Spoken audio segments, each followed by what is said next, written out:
when you have the right team around you, and now you have the right goals, that if we hit the goals, we can pay for the team, the business just begins to grow, the business just begins to scale, and that's how we were able to build it. This is the Better Life Podcast, where we talk about real estate investing, building wealth, and all in all living a better life. My name is Brandon Turner, and I've spent my life investing in real estate to achieve financial freedom. And alongside my co-host, Mr. Cam Cathcart, we want to help you do the same. On the show, you're going to hear from world-class guests who have been handpicked to help you level up your investing, your leadership, your goals, your habits, and more to become the very best version of yourself. So join us as we explore the habits, the actions, the beliefs that it takes to build wealth through real estate investing without losing your soul. This episode is brought to you by our friends at TurboTenant and Ballpoint Marketing. These two companies are big supporters of the show, and they know how to work with real estate investors and help real estate investors grow their businesses. So be sure to stay tuned to hear how you can get discounts and free stuff from them both. And as you probably know, all the profits from this show go to charities of the guest choosing. So when you listen to the sponsors on the show and you work with these hand-chosen by me sponsors, you're actually doing good for the world. Now let's get to the show. So I built several 7, 8, and maybe even 9-figure businesses now. I want to explain the most important thing that I wish I would have learned 20 years ago that would have made all my businesses 10 times more successful. You ready to hear it? It's this. You start with the end in mind, you build a team around that, and then you simply manage the team correctly. If you just did that, if you said, I want to have this size business, this is what I want it to look like, what does the organizational chart look like for that business? And then you just build that out and you manage those people within a system with the right goals and habits and actions and accountability, you almost, I wouldn't say guarantee, but there needs to be a better English word for guarantee. You're going to achieve that size business that you want. Let me give you an example. When I built Open Door Capital, my real estate investment firm where we buy big apartments and mobile home parks and sell storage, when I built that, I literally was like, okay, what do I want? $50 million of real estate. Okay, what would it take to get there? Well, I'd have to have somebody talking to investors because we got to raise money. I'd have to have somebody finding deals. I'd have to have somebody analyzing deals. So a salesperson, basically, I need somebody analyzing those deals.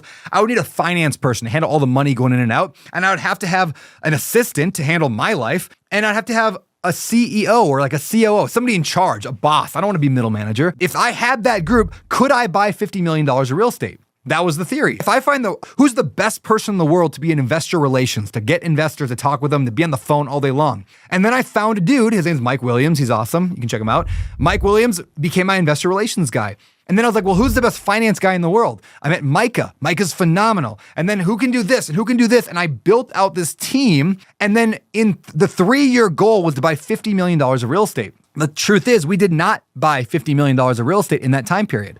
We bought $300 million of real estate in that timeline because when you have a vision and you then work backwards to build a team around that vision, and then you get the right players in the team, and then you manage them correctly, and I'll talk about those in just a second, you're going to accomplish the goal and the vision that you set. In fact, you're not going to accomplish it. You're going to far, far exceed it. So what I want to do in the rest of this video is really break down each of those kind of 4 steps, setting the vision, and then building the team, and then managing the team to get there. And I'm missing a step there somewhere, but that's okay.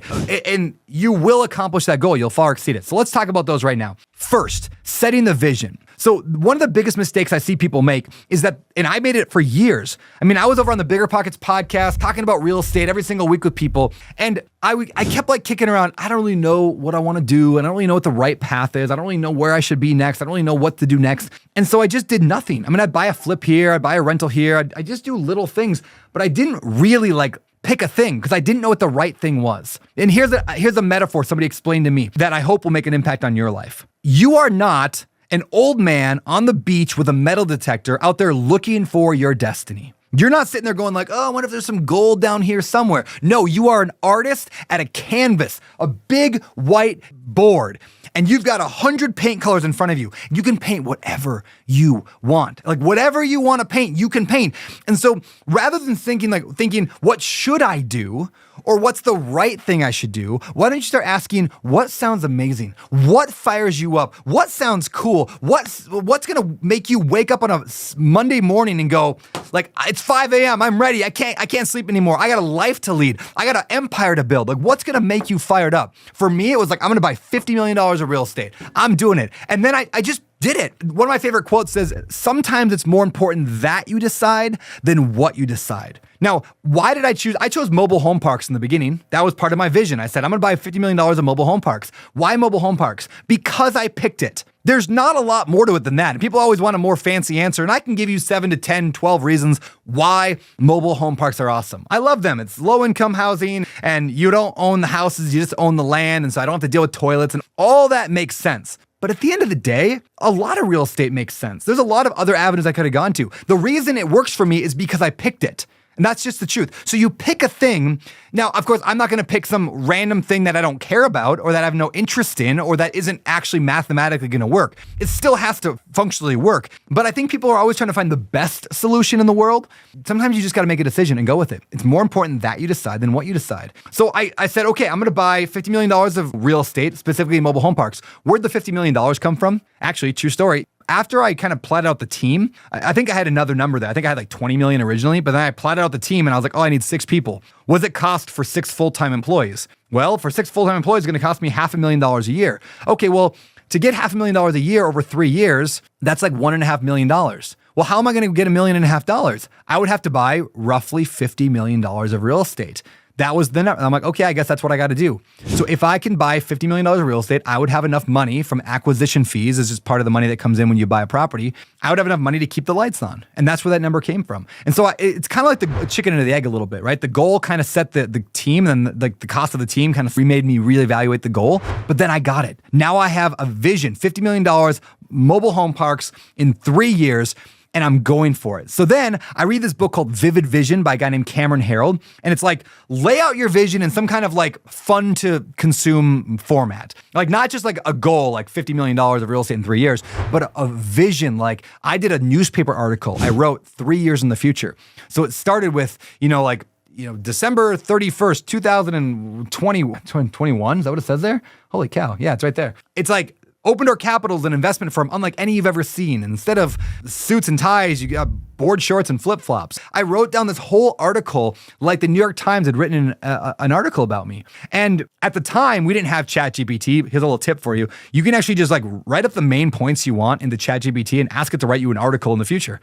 And like you can just have ChatGPT help you format this vivid vision. So at the end, I had this large vision. I show it to my buddy Ryan. The first thing Ryan says is, I want to be a part of that. Because here's the truth. Like people can't see what's in your head. You might be excited about your business, about where you're going. You might have the vision, but until you put it into a format that other people can understand and get excited about, it's just you by yourself. So you got that vision. I showed it to my buddy. He's like, let's partner up. Let's do it together. And we did. We started building it. Now we've got the vision. I've got the organizational chart. I have the team. What does a team look like to be able to build that? And then I went and started finding those people. Now that is a whole book or YouTube series in itself. How do you find the right people? Now, in the beginning, I had no money to be able to hire those people. I mean, I had some money, but not enough to hire $500,000 a year, right? And we didn't have the deals yet to make money. So how can I hire those people? Well, in the beginning, I offered equity. Actually, like Ryan, one of my partners, was basically the CEO or COO at the beginning. I just offered him equity. So he owned part of the deal. I didn't pay him anything. I brought in some interns to help with other pieces, and I offered them pieces of the deal should they find something or analyze something. And I piecemealed it. I didn't spend a single dollar on employees until after we were profitable making money. And then I shifted people from equity and favors and internships over to actually making money. The truth is, if you really want something, you'll find a way. If not, you will find an excuse. So I really wanted it because I had a very clear vision of where I was headed. I had an organizational chart that was going to get me there. Now I had to fill out the org chart. So between interns, in fact, here's a true story. At one point, I had this great idea. It was a terrible idea, but I thought it was a great idea. And I said, what if I had 10 interns out there finding deals and another 10 interns out there analyzing deals and underwriting them? And I just set them all loose, and the deal finders would just go out there and scour the entire world for deals. And then when they'd find leads, they'd get them to the underwriters. The underwriters would analyze them. And then whoever ended up getting a deal, the 2 people who found the deal and analyzed it, they would each get a piece of the deal as partners. I mean, it's a cool idea, right? But the problem is it just didn't work. There's too many cooks in the kitchen, too many people stepping on each other's toes, whatever. Was that a failure? Well, out of the 10 interns I had finding deals, one of them was like, hey, this is a mess. Let's get everyone together and start organizing so we're not stepping on each other's toes. Let's help each other. And he started mentoring the other 9 people in the group. That man was Mr. Mike Williams. I mentioned him earlier. He's now the VP of Investor Relations at Open Door Capital. So I found a way to work with him before I worked with him. And I saw his character, I saw his work ethic, and I brought him in. On the other side, the underwriters, one of those guys was like, your underwriting model sucks. I'm going to rebuild the whole thing for you. And then he started training the other underwriters on how to be better and how to do it better and how to analyze deals better. That man is Walker Meadows. He became my lead underwriter, who became head of acquisitions, and today is the chief operating officer of Open Door Capital. So from intern, they're both two of my executives now. In fact, most of the people in all my companies across my portfolios, most people have come from either some sort of internship, some sort of lower level job where they were like an entry level job, or they proved themselves in some other way. Because I need to be able to work with people before I work with people. So I started building out this organizational chart. Looking back, it might sound clean and nice. It wasn't. We made a lot of mistakes. I brought people in that maybe weren't the right people. I offered too much equity in some cases. You learn along the way. But at the end of the day, we ended up building out a core executive team. I got all 6 of those people I wanted. We built it out. That 6 has now grown to over 100 today. Finding those people and getting them, that's only half the battle. Now you have to manage them correctly. But here's the thing. I don't like management. I really don't like management. I hate the idea of holding people accountable and be like, hey, you said you were going to analyze that deal today and you didn't. It's like, Office Space comes to mind. Like, hey, Peter, like that whole thing, it drives me nuts. And so what I've learned over the last few years, and I wish I would have learned earlier, is that employees have to be managed. You can manage them or a system can manage them. What do you want? Do you want to manage yourself or do you want to have a system manage them? And so when I say a system, I mean, how does everything get done? How do you set goals? What are your processes? What do your checklists look like? How do you meet? When do you meet? What do you say in a meeting? Now at Open Door Capital, we tried a few different systems. We tried to see what would work. But then we implemented something called EOS. If you're not familiar with it, it was made popular by a book called Traction from Gino Wickman. Great book. And it's literally called the Entrepreneurial Operating System, EOS. It's an operating system, just like a Mac OS X or whatever runs your Mac or Windows runs your PC. Those are operating systems. This is an operating system on your business. When you meet, how you meet, when do you set goals, how do you set goals, how do you align everyone together with their goals so everyone knows what everyone's doing and everyone feels like they're actually contributing. And then I didn't have to manage anymore. In fact, my workload went from like 30 hours a week down to like 5.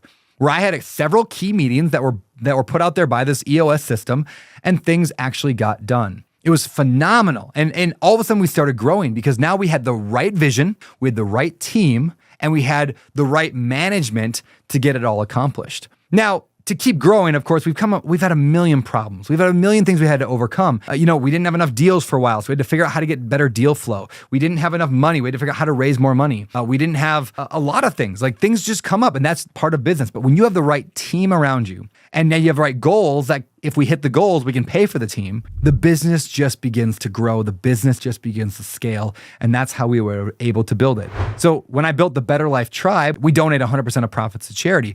When I built the Better Life Tribe, that really utilizes a lot of the EOS principles and other operating system principles, kind of a new version to help you grow your real estate business or your your personal life, your health, your fitness, whatever. It's just a series of goals and habits and actions with some accountability added in for your life. We built that thing same way. What do we want to do? I want to give away $50 million a year to fight human trafficking. That's what I want to do. Well, what would that take? It would take 10,000 people paying $500 a month, roughly, and then running on 80% margins. Okay, what does it take to be able to get 10,000 people into this group paying $500 a month? Well, we're going to need to provide some value. So now we work backwards, and now we know what the tribe kind of looks like. Now we've pivoted, we've changed, we've learned, but the goal is still the same. I want $50 million a year. We've got the vision. I've got a vivid vision written for that one. Now we have a team that wants to get there, and we built out the team. Now, is there risk in doing this? Of course there's risk in doing this, right? Like, what if we don't hit our goals? What if we can't hit it? But you know what's a bigger risk? Doing nothing. And so, just like Open Door Capital, Better Life, I didn't spend any money until we made money. In fact, I launched with a webinar before we had any salaries. I launched with a webinar in which we had, it was like 700 people sign up, paid people sign up. And all that money that came in funded me to hire 13 people the first year. So now we have full-time people across all those things. Now, of course, we have to go and execute now, and those 13 people have to make this company $50 million a year profitable. But we will, and we are. That's how I build a business. So to sum up everything I said here today, if you have your vision of where you want to get to and you build the right team along the way and you manage that team effectively and you get everybody marching in the same direction, you're going to achieve the goals. So I don't care if you're trying to build a real estate business, trying to build a ice cream shop, if you're trying to just scale your realtor business, I don't care. Follow that framework and you're going to achieve incredible, incredible heights. If you like this video, click that little thumbs up button, subscribe for more. I love you. Have a good day. Hey, do you want to know the fastest way to level up your real estate investing, get your goals quicker? It's not watching some other YouTube video, though I'm sure you can learn there. It's not scrolling social media, though I hope you learn there. It's getting in the room with people who are actually doing real estate. And there's one room in 2025 you cannot afford to miss, the REI Summit, June 1st through June 3rd in Austin, Texas. Now, this isn't your typical sit and take notes conference. The REI Summit is about walking away with real tactics and strategies that you can implement immediately, whether you're landing your first deal or you're scaling your portfolio to this next level. In fact, just like last year, every session begins with the word how to. Because you're not there to be entertained. You're there to learn new tips, new strategies, new ideas, to meet new people, and to take those things back home with you and use them to build more wealth and passive income so you can live a better life. But here's the thing. Prices are going up, and we regularly are going to keep raising prices as we get closer to the event. So don't wait. Lock in your spot right now before it's too late. To register, go to reisummit2025.com or go to my Instagram, Beardy Brandon, shoot me a DM that just says Summit, SUMMIT, and I'll send you all the information. This event will be the game-changing event that you've been waiting for. I'll see you in Austin. And that, my friends, is the show. Thank you for tuning in. And hey, before you go, if you enjoyed this episode or if you just enjoy the show in general, please consider leaving us a rating and review wherever you listen to podcasts. We really do value your feedback, and we read the comments. We make future decisions about topics and guests and everything else. Plus, it helps us reach more people, and the more reviews we get, the more people hear it and watch the show and share it, and it's awesome. Last but not least, please head over to social media. Consider befriending me, following me, subscribing to all that stuff at Better Life and my personal page at Beardy Brandon, especially over on Instagram, YouTube, and really everywhere else. So thank you again for listening. I'm honored that you would bring me along on your journey toward building wealth through real estate investing without losing your soul. Now, this show is about living a better life, but if you want my opinion on what it takes to live the best life ever, just go to abetterlife.com/best life to hear some of my views on life and spirituality. I think you'll like it. abetterlife.com/best life. With that said, thanks for listening to the show. We'll see you next week.